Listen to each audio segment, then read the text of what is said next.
Merci Seigneur de pouvoir t'adorer en ces derniers jours, de passer du temps avec toi et d'approfondir notre relation. Aujourd'hui, nous te remercions encore pour ton Fils Jésus. Pardonne nos péchés et nos manquements. Nous prions pour ceux qui se sont avancés aujourd'hui. Seigneur, tu connais leurs soucis. Réponds à leurs prières comme tu l'as fait avant. S'il y a des louanges, nous te les offrons aussi, car tu es si bon envers nous.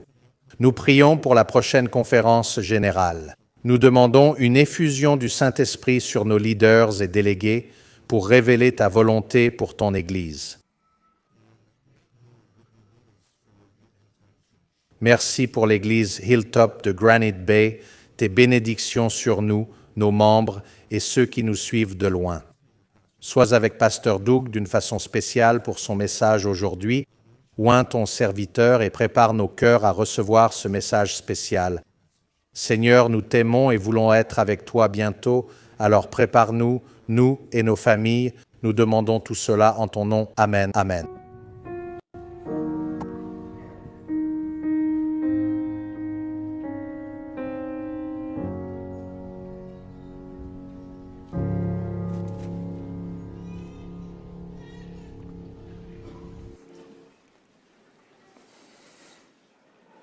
Amen. Merci Darren. Bonjour famille de l'église Hilltop de Granite Bay. Bonjour à tous sur AFTV, les réseaux sociaux, et bienvenue à... Bon, il n'est peut-être pas matin chez vous. On a des membres partout, sans église locale, qui nous suivent en ligne. Si c'est votre cas et que vous voulez vous connecter, visitez notre site web. Vous y trouverez plus d'infos. La guerre fait l'actualité. Parlons d'être un soldat sacrificiel.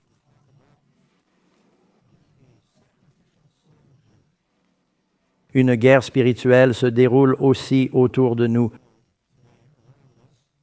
Jésus a dit que guerre et rumeurs continueraient jusqu'à la fin.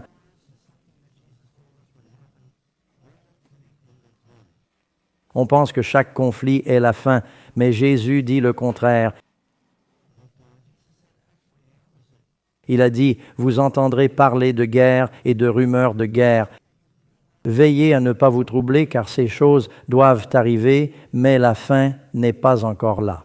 Ce que Jésus veut dire, c'est que chaque fois qu'il y a une guerre ou que vous en entendez parler, ne pensez pas qu'il faut fuir vers les collines, que c'est la fin. Les gens ont pensé cela, bien sûr, pour la Première Guerre mondiale. Ils ont dit « c'est la fin », puis pour la Seconde Guerre mondiale, puis quand Israël a été établi en tant que nation, suivi d'une série de guerres, et je pourrais continuer. La guerre ne devrait pas dicter nos vues eschatologiques, car Jésus a dit qu'il y aura des guerres tant que le cœur des hommes ne sera pas transformé par le Saint-Esprit. Le frère se dressera contre le frère, comme Caïn et Abel jusqu'à la fin. Mais la Bible a beaucoup à dire sur la guerre. Je pense que la première guerre dans la Bible est en fait ce qu'ils appellent la bataille des 9 rois avec Abraham. Saviez-vous qu'Abraham avait une armée? La Bible dit qu'Abraham avait 300 serviteurs dans sa tribu, son clan, entraînés à la guerre.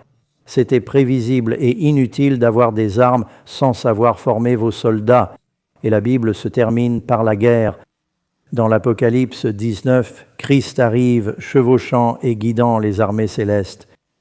La guerre est omniprésente dans la Bible.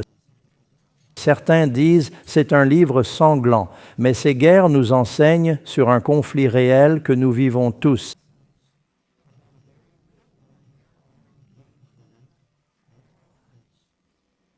L'esprit lutte contre la chair et vice-versa.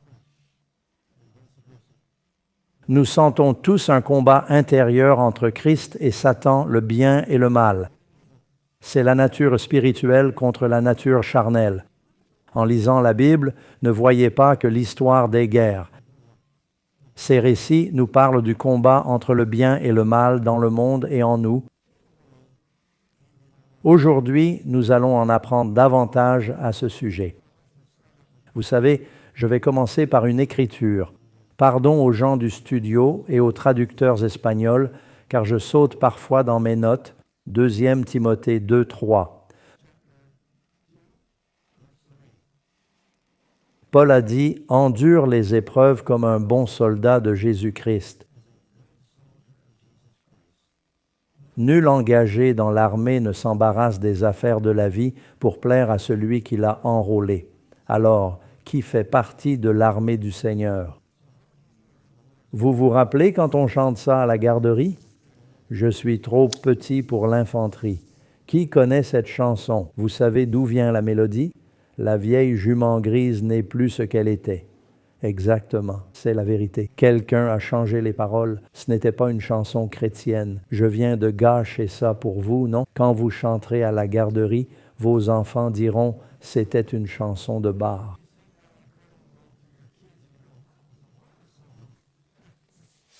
Bref, on est tous dans l'armée du Seigneur, non? Amen. Voyons ce qu'on peut tirer des histoires bibliques pour être de bons soldats de Dieu.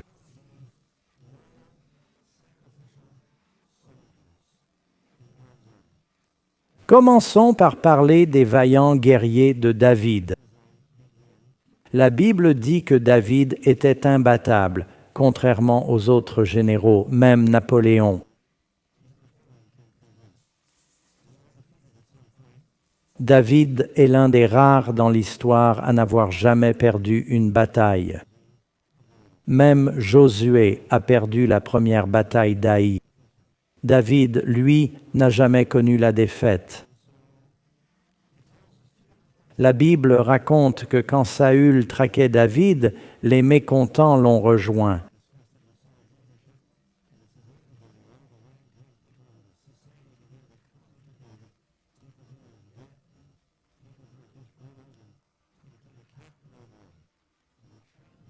Et ils semblaient tous avoir des capacités hors du commun. Certains étaient de sa famille, comme Joab, Abishai, Asaël, et même son neveu qui tua un géant. La Bible dit qu'il avait sa famille et ses gens autour de lui, dont beaucoup accomplirent des actes de bravoure incroyables. Il parle de ces hommes forts, mais vous verrez où je veux en venir dans un instant. Il y a une histoire en particulier qu'on trouve dans 2 Samuel et aussi dans les Chroniques. 3 des 30 chefs vaillants de David descendirent à la moisson et le rejoignirent à la grotte d'Adulam. David fuit Saül dans les forteresses de Judée, dans le désert. Il est dans une grotte. Il boit une eau au goût de soufre. Une troupe de Philistins campait dans la vallée de Réphidim. C'est là qu'il a combattu Goliath. David était dans la forteresse et la garnison des Philistins était à Bethléem. Qui d'autre était de Bethléem? David. David et Jésus, c'est ça. Les Philistins, ils vivaient sous leur domination. Et David dit avec nostalgie, il a le mal du pays, se rappelant ses jours de berger, buvant l'eau fraîche et pure du puits de Bethléem. Il dit à voix haute, « Ah, si quelqu'un me donnait à boire de l'eau du puits de Bethléem près de la porte. » 3 vaillants guerriers l'entendent et disent, « Plaisons à notre chef. » Ils partent seuls, peut-être de nuit, traversent le camp philistin, 3 contre une garnison, et puisent l'eau du puits. 2 combattent les soldats, le 3e tire l'eau du puits près de la porte. Ils s'échappent et l'apportent à David. Néanmoins, David, lui, il refusa d'en boire. Il pensa, « Vous êtes fous, les gars, risquez vos vies pour me donner à boire? Je ne veux pas ça. » Il refusa donc, et il versa l'eau sur le sol. Il dit, « Que Dieu me garde de faire ça. N'est-ce pas le sang de ces hommes qui ont risqué leur vie? Ils l'ont fait pour leur chef. » Donc, il refusa de boire. Ces actes furent accomplis par 3 des 30 vaillants. On ne nomme pas ces 3 braves, mais savez-vous qui figure parmi les vaillants de David? Un homme nommé Uri, le Hittite. Passons à une histoire connue, mais je ne vais pas où vous pensez. David était un homme selon le cœur de Dieu. David sera au paradis. David était un grand leader. Il était courageux. Il a accompli de grandes choses. C'était un personnage unique. David était administrateur, il était poète, il était soldat, il était architecte, il était collecteur de fonds. Je veux dire, David était vraiment, on dit, qui rencontrer au ciel? Moi, je veux parler à David. Il est fascinant. C'est un homme très complexe. David, on le voit rêveur sur une colline, écrivant poésie et chansons, puis décapitant un géant, jugeant sur son trône, menant des hommes au combat. Il faisait toutes ces choses diverses.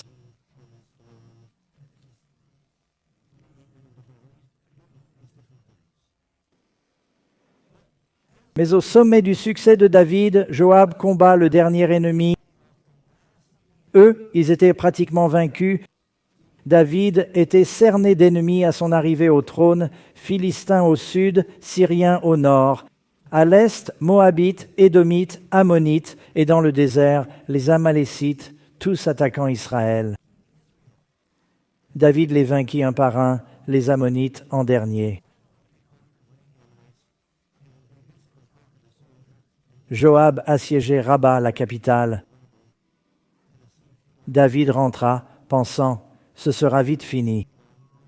Ils se rendront, et ce fut le cas. Il se détend donc chez lui. Il pensa, je vais me reposer.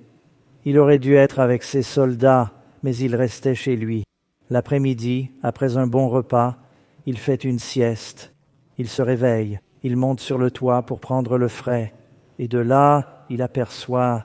Comment s'appelle-t-elle déjà? Bethsabée. Bethsabée, en train de se baigner. Quelle coïncidence! Elle était belle, sûrement peu vêtue pendant son bain. David, ébloui par sa beauté, appelle ses serviteurs. Il leur demande « Qui habite là-bas, au coin de la grande rue et du 666 ?» Ils répondent « C'est Bethsabée, femme d'Uri le Hittite. »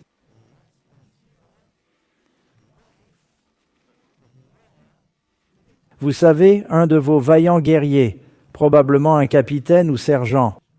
Il occupe sûrement un poste important dans l'armée. David ordonne « Amenez-la-moi. Elle doit se sentir seule sans Uri. Je veux juste lui parler. » Que de soucis causés par un simple « Je veux juste parler à ma secrétaire après le travail. » Et la conversation devient de plus en plus intime. Elle dit « Uri vous manque, j'imagine. » Il est parti depuis longtemps. Oui, et moi aussi je me suis senti seul. J'ai un souci avec une de mes 10 épouses. Et qui sait comment la conversation s'est déroulée? Les détails manquent, mais ils ont commencé à partager des confidences intimes, et peu après, il est dit qu'il a couché avec elle. Quelques jours plus tard, elle annonce « Je suis enceinte ». David se retrouve dans une situation délicate. Ça va lui causer des ennuis car elle attend un enfant alors que son mari est absent. Il n'est évidemment pas le père et elle risque d'être scandalisée. Il pense « Je dois faire revenir Uri pour qu'il soit avec sa femme, ainsi personne ne saura. » Il envoie vite un messager rapide comme l'éclair. Il descend. Il dit « Envoie-moi vite Uri, je veux un rapport sur la guerre. » Le voyage aller-retour vers les Ammonites prend quelques jours. Uri arrive, l'interroge sur la guerre, fait son rapport et dit « C'est un siège, on les a encerclés. Ça prendra du temps, mais tout va bien. » Et David répond « D'accord.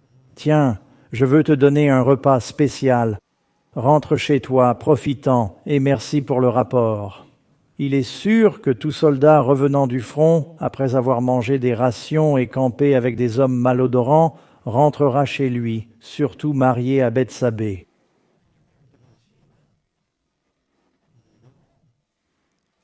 Mais il ne rentre pas. Au lieu de ça, Uri dort avec les serviteurs de David. Il y avait des baraquements à l'entrée d'une porte, et il y dort. Quelqu'un dit « Uri n'est pas rentré chez lui. Visiblement, certains dans la maison de David sont au courant. » Et David rappelle Uri. Il lui a dit « Salut, j'ai entendu que tu n'étais jamais rentré. » David, perplexe, a répondu « mais tu reviens du combat. Que se passe-t-il? Uri fait alors une déclaration dans 2 Samuel 11:11. C'est son seul discours, riche de sens. Nous allons explorer ce que signifie être un soldat dévoué à travers les paroles d'Uri. Uri explique à David, « L'arche, Israël et Juda logent sous des tentes. Ils emmenaient souvent l'arche au combat. »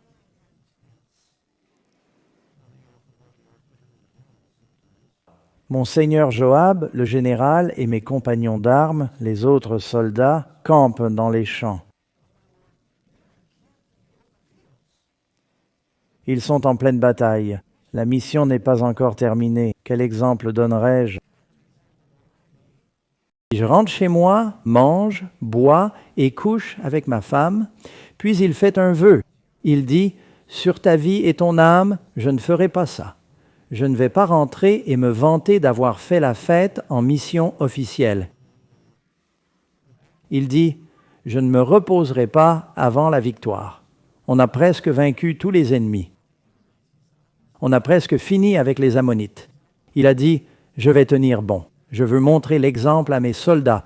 Mon cœur est avec eux au combat. » Vous voyez? Regardez ce qu'il mentionne. « Je veux être un soldat loyal. Je veux être un soldat qui se sacrifie. Pas vous? Amen. » C'est ce qu'était Uri. Vous verrez Uri au paradis. Amen. D'ailleurs, ce sera une rencontre intéressante car vous verrez aussi Bethsabée au ciel. Elle est devenue la mère de Salomon. Vous verrez David au paradis. Et je voudrais observer de loin leurs retrouvailles. Il y aura beaucoup de retrouvailles intéressantes au paradis. David dit, « Reste un jour de plus. » Alors David le fait rester. Il dit, « Mange avec moi. » David ordonne, « Apportez le vin fort. » Il donne ce vin à Uri, puis propose, « Trinquons à Joab et au général. » Uri accepte et boit.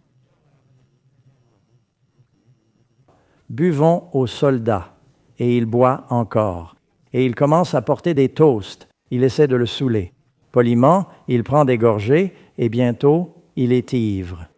Il lui envoie plus de nourriture et dit, « Va, détends-toi, rentre chez toi. » Il pense qu'ivre, il cédera, mais non. C'est un homme d'une intégrité, on ne peut pas l'ébranler. Il a une conviction inébranlable. Vous connaissez cette phrase, « le plus grand besoin du monde ». Éducation, page 57. Le plus grand besoin du monde est le manque d'hommes qui ne seront ni achetés ni vendus, d'hommes vrais et honnêtes au plus profond de leur âme, d'hommes qui n'ont pas peur d'appeler le péché par son vrai nom, d'hommes dont la conscience est aussi fidèle au devoir que l'aiguille l'est au pôle. Ils sont inébranlables. Des hommes qui défendront le bien même si le ciel s'écroule. Uri n'était pas juste un homme puissant, c'était un homme avec des principes, c'était un homme intègre, et même s'il était ivre, il avait pris sa décision et on ne pouvait pas le convaincre de rentrer chez lui. Alors maintenant, David a un dilemme. Il pense, mon autre option est d'épouser vite Bethsabée. Et quand le bébé arrive après 8 mois, certains pensent juste qu'il est prématuré. Vous me suivez? Ouais, les calculs n'allaient pas coller. Les dames comprennent de quoi je parle. Et il dit, je dois me débarrasser du Uri. Je lui ai donné une chance. Ça va scandaliser tout le royaume. Ça va me ruiner. Pour l'intérêt du royaume, je dois sauver ma réputation. Il donne une lettre à Uri. Elle est scellée. Dans la lettre, Uri transmet un message à Joab. Mets Uri en première ligne du combat le plus intense et retire-toi. Laisse-le exposer, qu'il soit frappé et meure. C'est un des hommes forts de David qui a risqué sa vie pour lui apporter de l'eau. Et maintenant, David, parlons de trahison. Ce n'était pas que de l'adultère, c'était un meurtre, le meurtre d'un ami loyal. Dis, mets-le en première ligne du combat le plus intense. Je vais finir avec Uri. J'y reviendrai si le temps le permet. mais je veux m'arrêter ici et souligner ce qu'Uri a dit. Il a dit, d'abord, l'arche. Que représente l'arche? C'était la présence de Dieu. Les commandements de Dieu étaient dans l'arche, la parole de Dieu. Et Israël et Juda, c'est le peuple de Dieu. Juda, le royaume du sud, Israël, le royaume du nord. Il a dit les commandements, le pays. Et les serviteurs, ses camarades, campent dehors, et Joab, son chef. Et il a dit, dois-je faire cela? Ça parle de son courage. Donc, les ingrédients d'un soldat loyal, dévoué et victorieux sont ordre, patrie, chef, camarade, courage. Parlons-en. La Bible est remplie d'histoires. J'ai regardé mes notes et pensé, impossible de tout couvrir. Pas de partie 2, vous oublieriez la première. La semaine prochaine, je suis délégué à la conférence générale pour 2 semaines. Priez pour moi, et nous oublierons tous ce que j'ai dit aujourd'hui. Je vais voir ce que je peux aborder. D'abord, la Bible raconte des soldats prêts à obéir à des ordres mortels. Par exemple, quand Pharaon a dit à ses soldats d'entrer dans la mer divisée, ils ont dû penser « c'est fou ». Quand Pharaon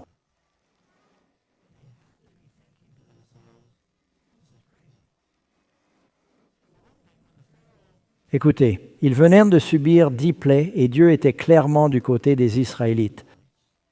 Quand ils ont attaqué les Israélites, coincés près de la mer Rouge, une colonne de feu est apparue, illuminant le camp d'Israël et bloquant les Égyptiens.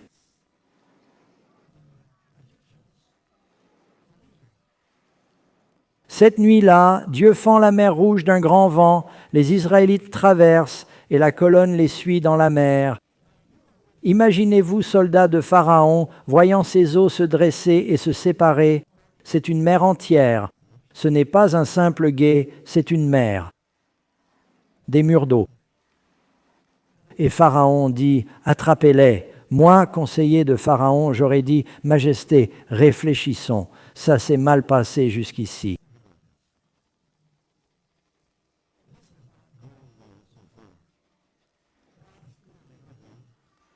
Leur Dieu sépare cette mer. Ce Dieu qui a séparé les eaux peut les refermer.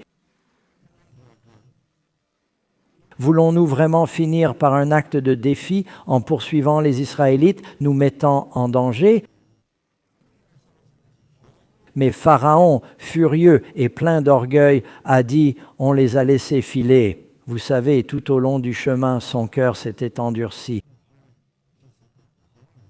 Et quand on a le cœur dur et qu'on est orgueilleux, on ne réfléchit pas bien. L'orgueil rend bête. Vous le saviez? Ouais, vous pouvez me citer là-dessus. C'est vrai. Et le Pharaon ordonne « chargez ». C'était une mission suicide. Ont-ils obéi? Oui. Moi, je suis stupéfait du courage de ces soldats égyptiens qui ont pensé « ok ». Et ils foncent au milieu de la mer. Puis ils ont dit que les roues de leurs chars se sont enlisées. Quand les Égyptiens sont passés, c'était sec. Et là, ça devient boueux. Ils se mettent à tonner et pleuvoir. L'eau revient et ils ne peuvent plus faire demi-tour. Ils sont tous morts, mais ils ont obéi. De même, ne manquez pas ce point, les soldats du diable donneront leur vie pour une cause perdue. Ouais, Nabuchodonosor. Vous connaissez l'histoire de Shadrach, Meshach et Abed-Négo, n'est-ce pas? Ils refusent de se prosterner, ruinant la cérémonie de dédicace de la statue en or de Nabuchodonosor, qui est furieux. Ils ont dit, quand il les a convoqués, « Sache, ô roi, que nous ne nous prosternerons pas. Vous pouvez jouer la musique encore et encore, nous ne nous inclinerons pas et n'adorerons pas votre image. » Outré par leur audace de défier le roi, il dit, « Je vous ai donné une seconde chance, j'ai fait preuve de clémence. Voyez ce que vous avez fait. » Il ordonna, « Chauffez la fournaise 7 fois plus que d'habitude. » C'était une grande fournaise. Il y avait une statue de 90 pieds de haut. Beaucoup de fonte avait lieu. Ces fournaises en métal, pour atteindre une chaleur suffisante, n'avaient pas de soufflet traditionnel, mais une entrée et une petite cheminée, l'air entrant et sortant, créant une convection naturelle, aspirant l'air alors qu'on continuait d'empiler du combustible, devenant extrêmement chaude.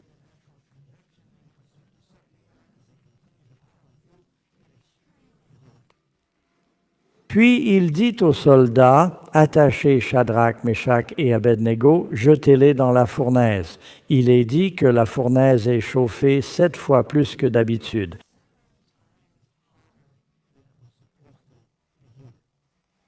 Parlons du feu. Dans les collines, on s'amuse à faire des feux de broussailles en hiver. Ça fait un moment, mais c'est vraiment amusant. Beaucoup d'arbres tombent, on aime nettoyer le terrain des broussailles. En coupant du bois, il reste des branches qu'il faut brûler. Je prends le bulldozer et je fais un tas énorme, d'ici au piano et de 12 mètres de haut. Je n'exagère pas. Et on y met le feu. Ouais, tu peux l'allumer même sous la pluie, ça brûle quand même. Ça va prendre feu, brûler, et les gens à 10 kilomètres se demanderont ce qui se passe, car toute la colline sera illuminée. Il fait si chaud que ça crée son propre climat. La pluie légère qu'on attend s'évapore avant même de toucher le sol. Si on est mouillé par la pluie, on fait ça, et on sèche presque instantanément. La chaleur monte en vagues. Voum, voum, voum. On peut sentir la chaleur. On ne peut pas s'approcher à moins de 6 mètres du feu. Trop près, et j'ai fait l'erreur, sourcils grillés, bonnet fondu, vêtements ruinés. J'imagine Nabuchodonosor ordonnant « Jetez-les au cœur de la fournaise », un lancer précis pour atteindre l'ouverture. 2 soldats se regardent et disent « OK, 1, 2, 3 ». Ils courent vers la fournaise, tentent de protéger leur visage, le jettent dedans et tombent, morts de chaleur. Oh. Nebuchadnezzar dit aux 2 suivants « Des hommes forts de son armée, à vous. Vous voyez vos amis fumant à l'entrée de la fournaise. » Qui voudrait dire à Nebuchadnezzar, on ne peut pas trouver une autre punition, décapitons-les plutôt. Ouais, faut vraiment les jeter dans la fournaise? La parole du roi fait loi. Ils vont tous dans la fournaise. Les 2 suivants se regardent. Ordre du roi.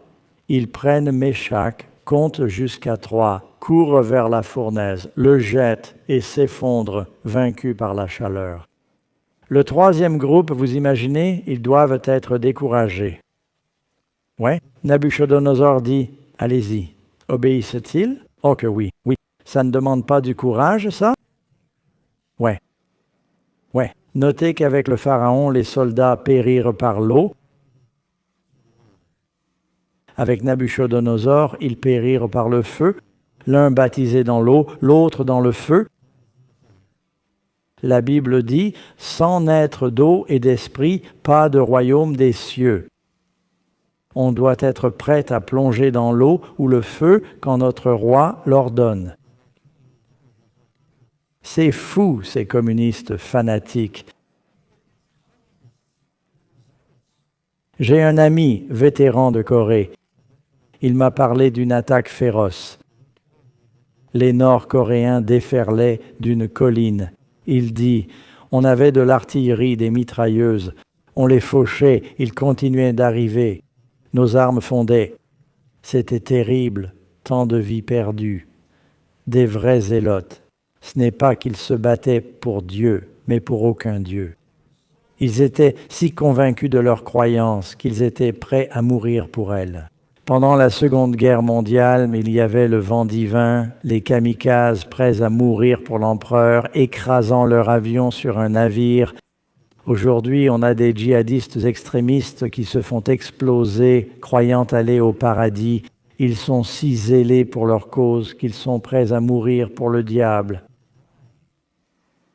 Ouais, combien êtes-vous prêts à sacrifier pour le Christ? Oui, certains ne renoncent même pas aux plaisirs terrestres, encore moins à leur vie. C'est vrai, Dieu a besoin de plus de soldats loyaux. Nous sommes censés nous sacrifier pour un pays paradisiaque. Amen. Pour un commandant céleste. Amen. Pour les camarades célestes. Maintenant, il y a une autre histoire. Je ne fais que vous raconter quelques-unes des histoires qui m'ont étonné par ce courage et cette volonté d'obéir. Certains d'entre vous se souviennent du moment où Jésus a été approché par les serviteurs d'un centurion qui voulait que son serviteur soit guéri. Et Jésus est en route pour la maison du centurion, et le centurion dit, « Vous n'avez pas besoin de venir chez moi parce que je suis un soldat et que je comprends l'autorité. » Il dit, « Je donne un ordre et je dis, « Allez », et il s'en va.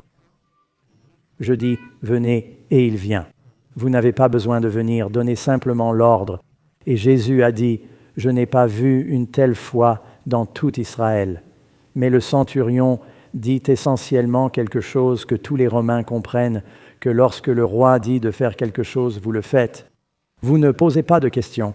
C'est comme ce poème de Tennyson sur la charge de la brigade légère. L'un d'entre vous l'a lu quand vous étiez à l'école. La charge de la brigade légère? Non, vous étiez dans des écoles chrétiennes, vous ne l'avez pas lu. C'est un super poème basé sur une histoire vraie. Les Anglais avaient une brigade légère, je crois, pendant la guerre de Crimée, et ils ont reçu de mauvais ordres. 600 hommes sont allés à cheval vers l'ennemi, avec des canons à droite, à gauche et devant eux. C'était une erreur de communication, une mission suicide, mais ils ont reçu l'ordre de charger et l'ont fait sous le feu des canons. Seule la moitié est revenue vivante. Mais Tennyson a écrit un poème là-dessus. Il dit « À nous n'est pas de demander pourquoi ». Vous connaissez la suite? Non. À nous n'est que de faire et mourir. C'était l'attitude des soldats. Je me rappelle une histoire d'Alexandre le grand marchand à travers le Moyen-Orient et l'Asie jusqu'aux confins de l'Inde. Il a rencontré un royaume. Alexandre avait une immense armée et c'était un pays difficile. Il y avait plein de collines, de mesas et de vallées. Il est venu dans ce royaume, une cité murée sur la colline, et a envoyé ses messagers dire « Le roi Alexandre vous ordonne de vous rendre ». Le roi et les soldats sont montés sur le mur et ont dit « Se rendre ». On est dans une ville fortifiée, on a plein de bouffe, on a plein d'eau. Il dit « Et on a plein de soldats, on ne va pas se rendre ». Alexandre a alors ordonné à ses soldats d'aligner sur une falaise en face, de l'autre côté de la vallée, là où les soldats sur les murs de la ville pouvaient voir l'armée d'Alexandre. Il a dit à 50 de ses hommes d'aligner et leur a ordonné de marcher vers le bord de la falaise. Et un par un, sans hésiter, ces soldats ont commencé à marcher vers cette falaise et ils ont dégringolé dans le vide. Et 1, 2, 3. Quand ils sont arrivés à 11, il a dit « Stop ». Puis il s'est retourné vers le roi et les soldats à l'intérieur des murs. Il a dit « Rends-toi ou meurs ». Et ils se sont rendus. Ils ont vu que les troupes d'Alexandre préféraient mourir plutôt que d'abandonner et savaient que leurs soldats n'avaient pas cette dévotion.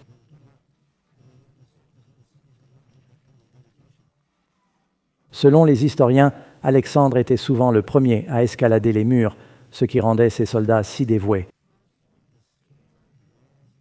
Il menait les batailles, et ses hommes auraient tout fait pour lui, même donné leur vie. Feriez-vous moins pour Jésus, le capitaine de votre salut? Il y a une autre histoire d'Élie dans la Bible. Le roi Achazia, fils d'Achab, un mauvais roi.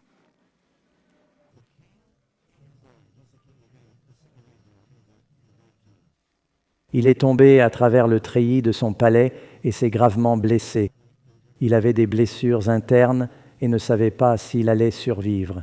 Il dit « Allez demander à Baal-Zébub, dieu d'Écron, si je guérirai. » Quand il partait, Élie reçut l'ordre de les arrêter.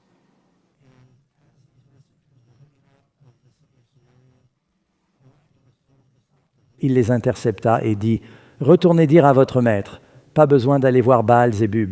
N'y a-t-il pas un Dieu en Israël? Il a dit, tu vas mourir. Et ils ont pensé, comment Élie savait notre mission? Dieu est sûrement avec lui. Ils sont repartis. Ils ont dit, on a croisé un type qui nous a dit, pourquoi consulter Baal-Zébub, Dieu d'Écron? Il a demandé s'il n'y avait pas de Dieu en Israël. On l'a décrit, un gars hirsute avec un manteau en peau de chameau. Il a dit, c'est Élie le Tishbite. Allez l'arrêter. Il envoie 50 soldats et un capitaine pour arrêter Élie, assis sur une colline escarpée. Ils lui ont crié, « Descends, homme de Dieu, le roi veut te voir. » Élie répond, « Si je suis un homme de Dieu, que le feu du ciel vous consume, toi et tes 50 hommes. » Roche! Le feu tombe du ciel et brûle le capitaine et ses 50 soldats. Achazia, las d'attendre leur retour, envoie 50 autres soldats. Alors ces 50 autres soldats et leur capitaine arrivent et voient les corps calcinés du premier groupe.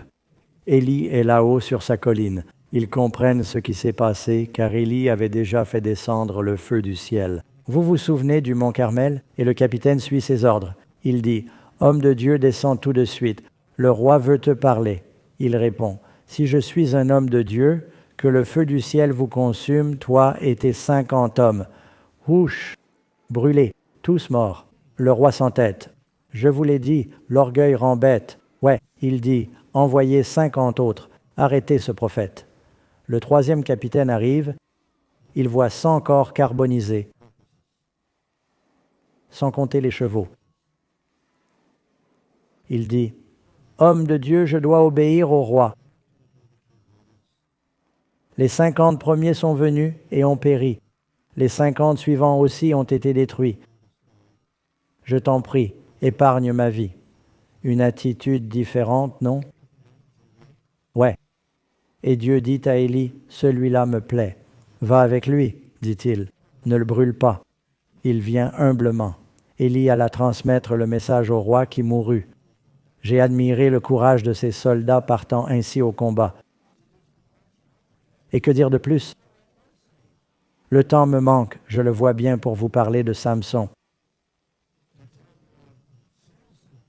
Mission suicide, que je meure avec les Philistins et Gédéon. Connaissez-vous Gédéon? Il avait un message fort pour ses soldats. Ils se battaient pour leur pays. Hébreux 11, 14 dit « Ceux qui parlent ainsi montrent qu'ils cherchent une patrie. » S'ils pensaient au pays quitté, ils auraient pu y retourner. Mais ils désirent une patrie meilleure, céleste. Dieu n'a pas honte d'être leur Dieu, il leur prépare une cité. On se bat pour un meilleur pays. Amen, amen. Vous savez, Dieu a dit à Gédéon, « Va combattre les Amalécites, les Madianites et les peuples de l'Est. » Savez-vous ce que la Bible dit de cette armée? Écoutez bien, Juge 7.12. Les Madianites, les Amalécites et les peuples de l'Est couvraient la vallée, nombreux comme des sauterelles, leurs chameaux innombrables comme le sable au bord de la mer. Dieu dit à Gédéon, « Vois qui veut se battre. » 32 000 se présentent. Dieu dit, « Non, non, beaucoup trop. Je veux que tu fasses un discours. Dis, ceux qui ont peur, rentrez chez vous. Sinon, vous effrayerez les autres. Il n'en reste que 10 000. Dieu dit, non, Gédéon, encore trop, emmène-les à l'eau, je vais les tester là-bas. Ceux qui plongent la tête pour boire, mets-les de côté. Ceux qui portent l'eau à leur bouche et lapent comme un chien, garde-les. Seuls 300 s'agenouillèrent et burent ainsi, regardant autour d'eux comme le fait un chien. Il dit, renvoie les 9700 autres. Gédéon dit, Seigneur, tu sais que les Madianites, Amalécites et les peuples de l'Est sont innombrables. Il répond, oui, mais avec 10 000, tu t'attribuerais la victoire.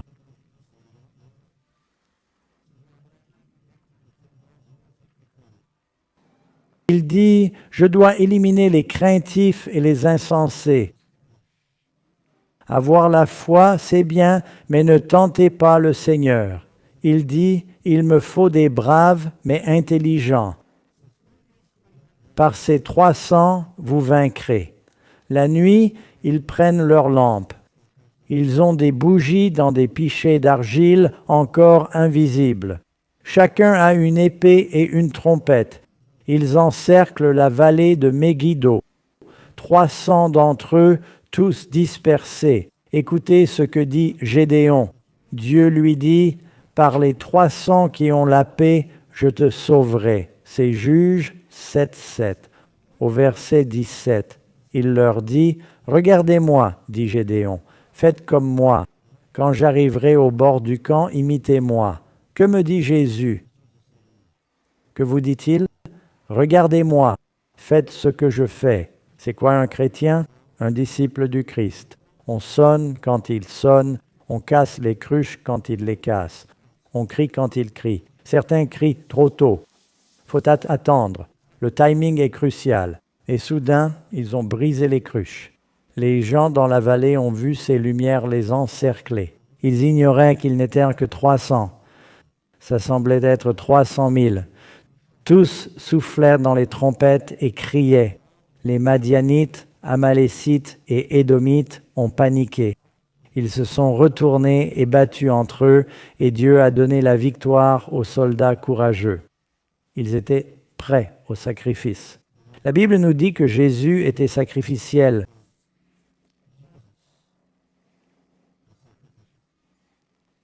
Jésus est allé à Gethsémanée, s'est agenouillé et a prié, mais ses soldats sont-ils restés? Les Marines disent « On n'abandonne jamais un ami sur le terrain ». La loyauté est essentielle. L'une des choses avec les soldats loyaux, c'est qu'on doit se soucier les uns des autres. Non? C'est vrai. Amen. On ne laisse personne sur le champ de bataille. On n'abandonne pas son capitaine. Une autre belle histoire dans les Chroniques, dans 2 Chroniques et 2 Samuel 23, parle d'un des hommes forts de David, Éléazar. Je m'en souviens car c'est Éléazar, fils de Dodo. Ça m'aide à m'en rappeler. Il y avait une bataille contre les Philistins. Tous les Israélites ont fui, mais David a refusé de reculer. David s'est posté dans un champ d'orge, Éléazar à ses côtés, dos à dos, épée en main, disant « Je n'abandonnerai pas mon chef ». Ils ont vaincu les Philistins. Comme une faux, ils ont fauché l'ennemi et Dieu leur a donné une grande victoire. Les Chroniques font une remarque intéressante. Il est dit que l'épée d'Éléazar, il l'avait tenue si fort, si longtemps, qu'il ne pouvait plus ouvrir sa main pour la lâcher. Ça m'est arrivé une fois, en moto sous la pluie. Ma main était si engourdie que je ne pouvais pas lâcher le guidon. Et il ne voulait pas lâcher son épée. C'est quoi l'épée? La parole de Dieu est une épée à double tranchant. Ils ont remporté une grande victoire, mais il n'a pas abandonné son chef. Jésus a dit, Pierre, Jacques, Jean, priez avec moi. Ils se sont endormis. Et quand il a été arrêté, ils l'ont abandonné et se sont enfuis. Dans la bataille la plus dure du Christ, il a transpiré du sang. C'était au jardin de Gethsémanée et il a été abandonné par les siens. L'abandonnerons-nous encore? Alors, comment montrer du courage? Comment avoir du courage pour notre capitaine, pays, ordre, camarade? C'est en décidant de mourir en premier. Au camp d'entraînement, comme notre fils chez les Marines, on signe pour sacrifier sa vie pour les États-Unis.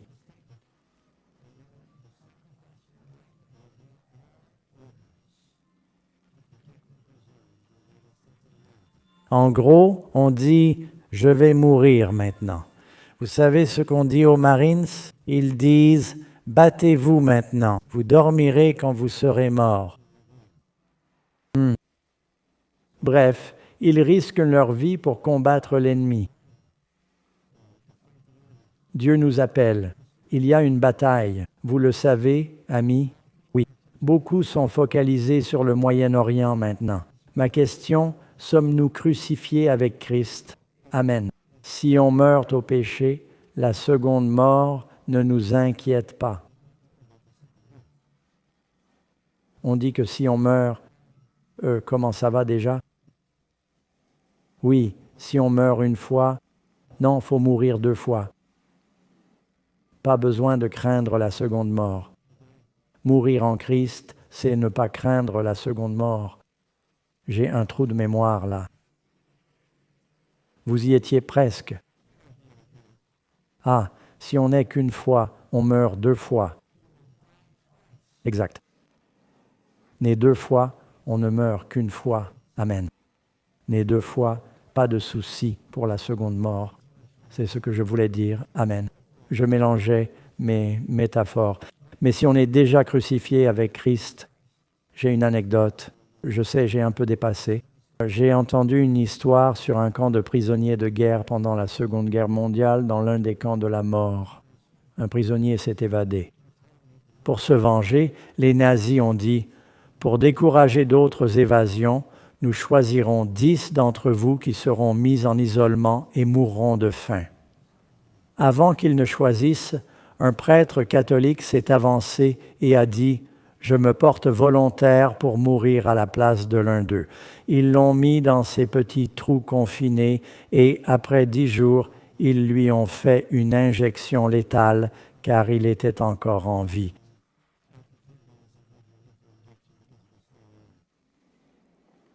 Et ils l'ont laissé mourir de faim. Ce qui s'est passé, c'est que beaucoup dans le camp croyaient qu'il n'y avait plus d'amour dans l'humanité à cause des horreurs qu'ils voyaient. L'acte de cet homme d'offrir sa vie pour des inconnus, disant « Je prends la place de quelqu'un, je ne sais qui, et je mourrai à sa place », cela a inspiré. Il n'a pas sauvé une personne, mais tout le camp.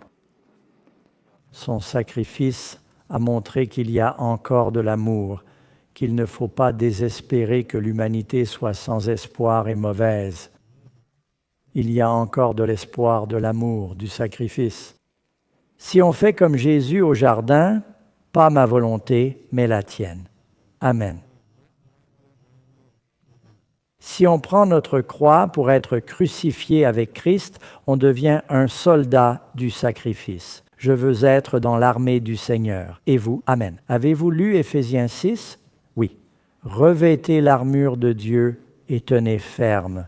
Je crois qu'il dit 4 fois, tenez, tenez, tenez. Ces derniers temps, peu m'importe la politique. Je sais qu'on approche de la fin. Je sais qu'on l'est. Amen. J'ai dit à un visiteur chez moi, avant cette guerre en Iran, il y aura la guerre. Ouais, je connais l'histoire. Ça ne m'inquiète pas. Je m'inquiète pour Doug. Je m'inquiète pour vous. Sommes-nous crucifiés avec Christ? Si vous avez ça, rien d'autre ne compte car on ne peut pas vous tuer 2 fois. Amen. N'ayez pas peur. Vous serez braves. Quand les soldats acceptent de mourir au combat, c'est là qu'on voit l'héroïsme. Quand ils se battent sans penser à leur vie, mais aux ordres, à leurs camarades, à leur pays, là on voit le vrai courage. Si ce sont nos priorités, on le reverra. Amen. Je veux que ce soit ma prière et la vôtre. On va chanter ça. C'est un chant encourageant. Sonnez le cri de guerre. C'est une guerre spirituelle. Levons-nous pour chanter.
Hosanna, Christ is captain of the mighty throng.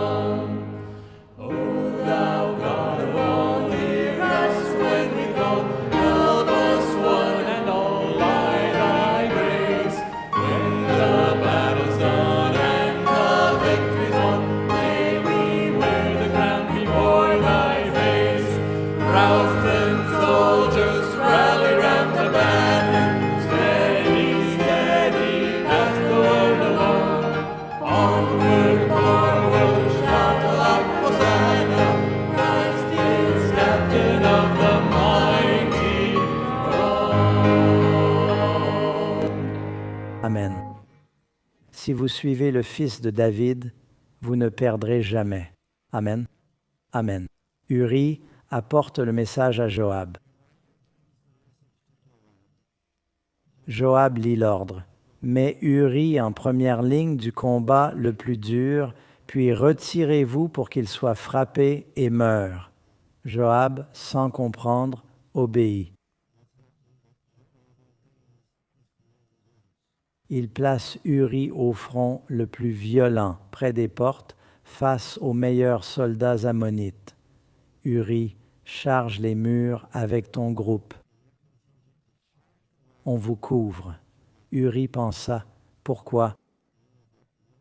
On sera exposé.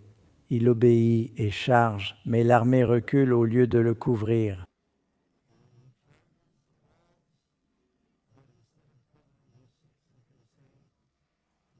Uri et d'autres sont tués. Il préféra mourir plutôt que désobéir à cette mission suicide. En tant que chrétien, Dieu dit « Perds ta vie pour la sauver ». Si tu vis pour toi et tes plaisirs égoïstes, tu perdras tout. Je t'appelle, prends ta croix, renonce à toi, quitte le péché, tourne-toi vers Jésus. Tu auras la joie éternelle et ne craindras rien. Si tu crains Dieu, tu ne crains rien d'autre. Amen, amen. Père céleste, que ce message d'être des soldats sacrifiés, courageux pour toi, s'ancre dans nos cœurs, que nous apprenions des récits bibliques combien les soldats obéissaient, quelles que soient les conséquences. Aide-nous à être déterminés à suivre ta loi, malgré l'opinion du monde et les tentations, que notre devoir soit d'agir ou mourir. Je prie pour que chacun ici ait cette résolution dans son cœur. Bénis ce jour de sabbat. Nous te remercions et demandons tout cela au nom de Jésus. Amen. Amen. Salut les amis. L'émission que vous avez vue a été filmée à l'église Hilltop de Granite Bay, où je suis pasteur principal. Nous aimerions vous rencontrer. Si vous passez par Sacramento, venez adorer le Seigneur avec nous. On vous accueillera dans le hall et vous serrera la main.